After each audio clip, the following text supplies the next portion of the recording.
The AEM 21-8316DS air intake system is engineered to add horsepower and reduce restriction compared to OEM air intakes, and it comes with a lifetime limited warranty.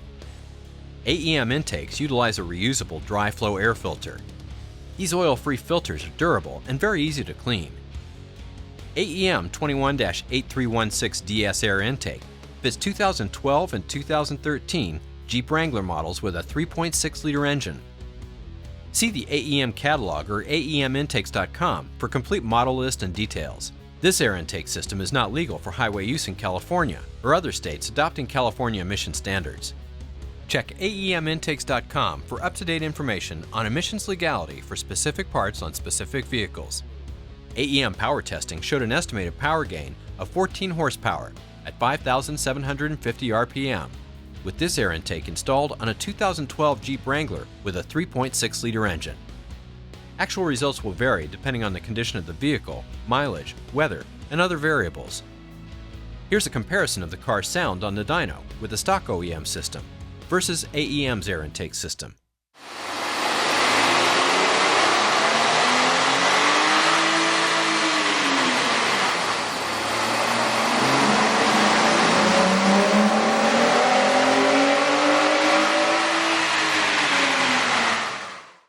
AEM air intakes come with detailed instructions with pictures and diagrams. AEM intakes are engineered for specific vehicles to produce a safe horsepower increase. Preparing the vehicle. Make sure the vehicle is parked on a level surface. Set the parking brake. If the engine has run in the past 2 hours, let it cool down. Disconnect the negative battery terminal. Raise the front of the vehicle with a jack. Refer to your owner's manual for proper jack and jack stand placement to properly support the vehicle. Support your vehicle using properly rated jack stands before wheel removal or while working under the vehicle. This intake system includes a replacement windshield washer. Do not discard stock components after removal of the factory system. Removal of the stock intake system. Remove the engine cover. Release the 4 clamps on the stock airbox lid. Disconnect the rubber breather hose from the stock airbox lid. Loosen the hose clamp on the stock intake tube at the throttle body. Release the coolant bypass hose from the finger clamps on the stock intake tube. Remove the 2 M6 bolts retaining the intake tube to the radiator upper crossmember. Pull up on the stock intake tube and lid assembly until the IAT sensor is visible and accessible. Disconnect the IAT sensor harness by pushing the tab and pulling on the connector. Remove the stock filter, and then remove the lower airbox and inlet tube from the engine bay by pulling up on the box to free it from the 3 rubber mounting grommets underneath it. Make sure all 3 grommets are retained in the vehicle. Remove the IAT intake air temperature sensor from the stock intake tube by carefully lifting the locking tab and rotating the sensor, then pulling it from the tube. Safe for use with your AEM intake. Use a 1/4 inch drill to remove the rivets mounting the stock inlet tube to the lower airbox. Remove the inlet tube for use with your AEM intake. Installation of the AEM brute force intake system.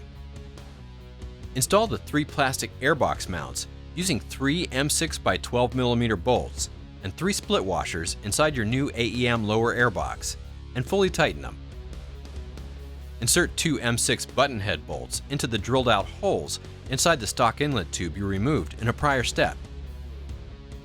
Mount the bracket onto the 2 button head bolts using 2 M6 hex nuts. Install the inlet tube into the lower airbox inlet and secure the bracket to the airbox using 2 split washers and 2 more M6 button head bolts. Hold the button head bolts inside the inlet tube with an Allen key while tightening the M6 hex nuts on the outside with a 10 mm wrench or socket. Install the lower airbox and inlet tube assembly onto the original airbox mounting grommets. Install a grommet into the hole in the AEM upper airbox. Install the M6 rubber isolator mount onto the boss of the airbox lid. Tighten by hand. Install the rubber edge bulb seal around the edge of the upper airbox outlet. Trim is needed. Install the other grommet into your new AEM intake tube.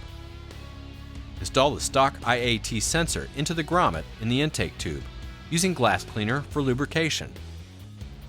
Make sure the sensor O-ring is fully seated inside the grommet and orient the sensor. Insert the plastic 90-degree elbow port into the hole of the cap of your new AEM dry flow filter. Install the hose onto the elbow port. Install a hose clamp onto the dry flow filter flange. Insert the dry flow filter assembly into the upper airbox lid. Pass the hose through the grommet in the airbox lid. Install the straight end of your AEM intake tube through the airbox lid outlet hole and into the dry flow air filter inside. Align the hose clamp hex nut with the mounting boss on the bottom of the AEM intake tube. Rotate the tube and filter to allow access to the hose clamp nut. Fully seat the filter onto the intake tube and tighten the hose clamp. Connect the AEM filter minder gauge to the rubber hose that you passed through the grommet in a prior step. Using glass cleaner to lubricate the grommet, fully seat the filter minder gauge into the grommet and orient.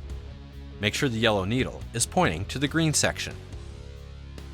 Rotate the intake tube back again until the mounting boss is aligned with the M6 rubber isolator mount. Install the L bracket onto the rubber isolator mount. The slotted hole should face the mounting boss on the intake tube. Install a flat washer and M6 hex nut onto the isolator mount stud. Install a flat washer, split washer, and M6 by 12mm bolt through the slotted hole in the L bracket and into the mounting boss on the intake tube. Tighten the bolt by hand until snug to allow for adjustment. Now, fully tighten the M6 nut installed in the previous step. Install the rubber adapter onto the elbow end of the intake tube with a hose clamp and tighten it. Loosely install the hose clamp onto the smaller end. Bring the intake tube and upper lid assembly into the engine bay. First, connect the IAT sensor to the stock wiring harness. Install the rubber adapter over the throttle body. Do not tighten the small hose clamp yet. Insert the 4 M6 by 30mm bolts into the bolt holes on the top of the airbox lid. Place the airbox lid carefully onto the lower airbox, aligning the 4 bolt holes. Start threading all 4 bolts before tightening. A long 1/4 inch ratchet extension and U-joint is recommended to tighten the 2 lower bolts with a 10mm socket. Using a 10mm box wrench, reach under the intake tube to tighten the M6 bolt you installed by hand through the L bracket to secure the tube to the airbox. Now tighten the smaller hose clamp at the throttle body. Connect the stock breather hose to the large port in the new intake tube. Install the 2 rubber insulated loop clamps over the stock coolant return hose. Install the 2 M6 by 20mm hex flange bolts through the loop clamps and into the radiator upper cross member. Reassemble the vehicle. Position the inlet pipes for the best fitment. Be sure that the pipes or any other components do not contact any part of the vehicle. Tighten any rubber mounts if applicable, all bolts and hose clamps. Check for proper hood clearance. Readjust pipes if necessary and retighten them. Inspect the engine bay for any loose tools and check that all fasteners that were moved or removed are properly tightened. Reconnect the negative battery terminal and start the engine. Let the vehicle idle for 3 minutes. Perform a final inspection before driving the vehicle. It will be necessary to check AEM air intakes periodically for realignment, clearance, and tightening of all connections. Failure to follow the above instructions or proper maintenance may void warranty. Go to aemintakes.com to find products, download installation instructions, view dyno charts showing estimated horsepower gains, and for other product details.